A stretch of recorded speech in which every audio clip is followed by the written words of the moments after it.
Welcome to your ultimate pit stop Piston Pundit. Canada and China are locked in a high-stakes trade standoff that began with EV tariffs and now spans multiple sectors. This escalating conflict is reshaping industries, affecting everything from automotive manufacturing to agriculture. It's more than a typical trade dispute. Consumer prices and economic stability are on the line. In this video, we'll break down the 7 key factors driving this trade war and analyze how it's impacting Canada's economy. Stay tuned for the full breakdown.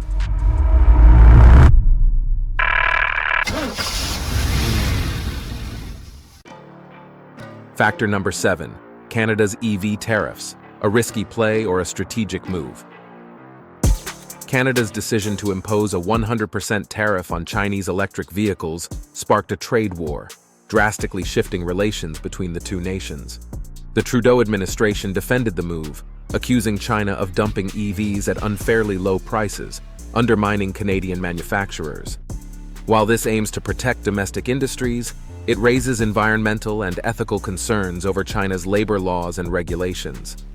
With Canada's EV market projected to hit $100 billion by 2026, this decision risks making EVs less affordable, potentially slowing the country's green energy transition.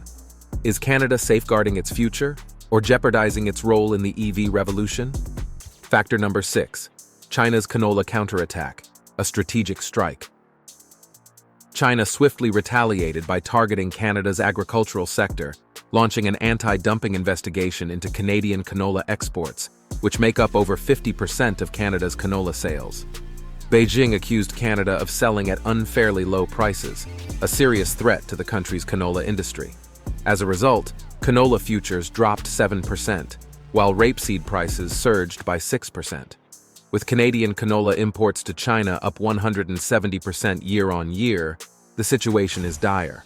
Farmers fear that losing access to the Chinese market could have long-lasting effects, and the Canola Council of Canada is urging government action. However, entrenched political tensions suggest a swift resolution is unlikely.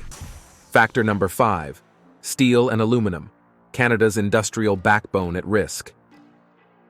The steel and aluminum sectors are another major casualty in this escalating trade war.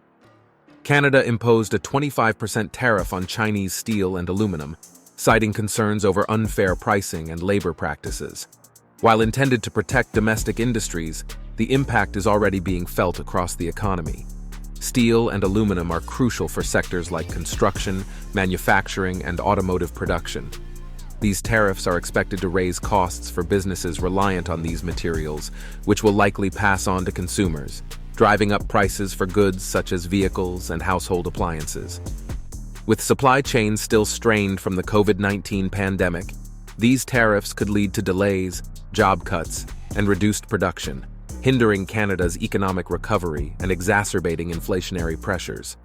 Before we delve deeper, do us a favor and smash that like and subscribe button. This helps us reach more auto enthusiasts just like you.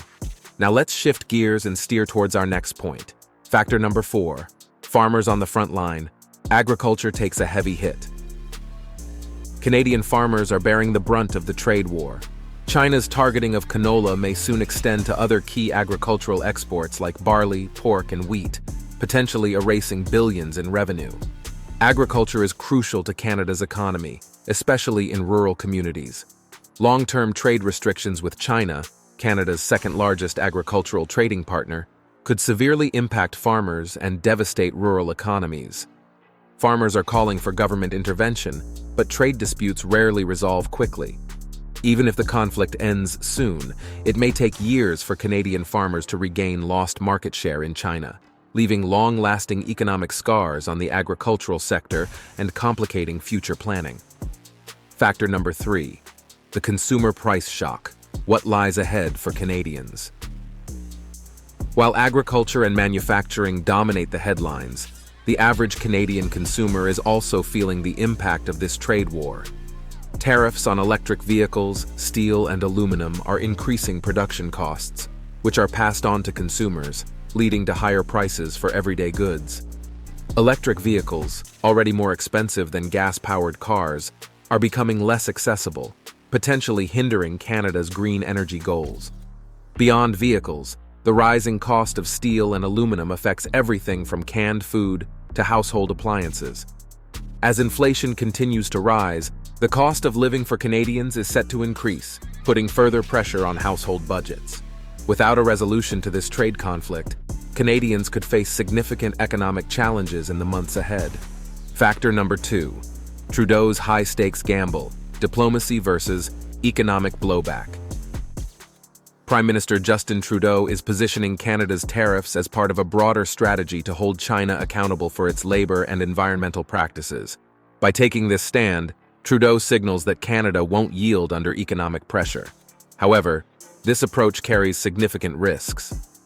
Diplomatic relations between Canada and China have been strained since the 2018 arrest of Huawei's CFO, Meng Wanzhou, and the current trade dispute worsens the tension. Trudeau's strategy could provoke further retaliation from China, jeopardizing economic ties. Given that China is Canada's second-largest trading partner, losing access to this crucial market would severely impact Canada's economy. While Trudeau's firm stance may appeal to some, the long-term consequences of this trade war could be damaging both economically and diplomatically. Factor number 1. The ripple effect on global trade. What's at stake? This issue extends beyond Canada and China. It's a global concern. The trade war is sending shockwaves through international markets, particularly in agriculture and automotive manufacturing. Other nations are observing closely, as the outcome of this dispute could set a precedent for handling future trade conflicts. Europe, for instance, is already feeling the strain. China has initiated investigations into EU exports of pork, dairy, and brandy in retaliation for European restrictions on Chinese electric vehicles. This cycle of retaliation illustrates the fragility of international trade relationships and how swiftly tensions can escalate. Canada's efforts to diversify its trade relations through agreements like the Comprehensive and Progressive Agreement for Trans-Pacific Partnership underscore the urgency of reducing dependence on China. If these tensions remain unresolved, the risk of fragmented global trade alliances increases, potentially leaving Canada in a more vulnerable position. What's next? The future of Canada-China trade relations. As the trade war persists, both countries show little inclination to back down. Canada remains firm in its stance against perceived unfair trade practices, while China is equally resolute in defending its position. So, what's next? Both nations stand to lose significantly if this dispute continues. For Canada, losing access to China's vast consumer base would be a severe economic setback. Conversely, for China, the loss of a reliable source of agricultural imports like canola could disrupt its food supply chain. The Canadian government is exploring mediation and diplomatic talks to ease tensions, but the outcome remains uncertain. One thing is clear: the longer this trade war endures, the higher the stakes become for both economies. Ultimately, it may hinge on which nation can weather the economic storm better. Canada faces a pivotal choice: continue to play hardball or seek a compromise that might better secure its economic future. Are you concerned about the implications of this trade war for Canada and its relationship with China? Share your thoughts and experiences in the comments section below. Thank you for tuning in, and don't forget to subscribe to Piston Pundit for more updates on the automotive world and beyond. See you next time.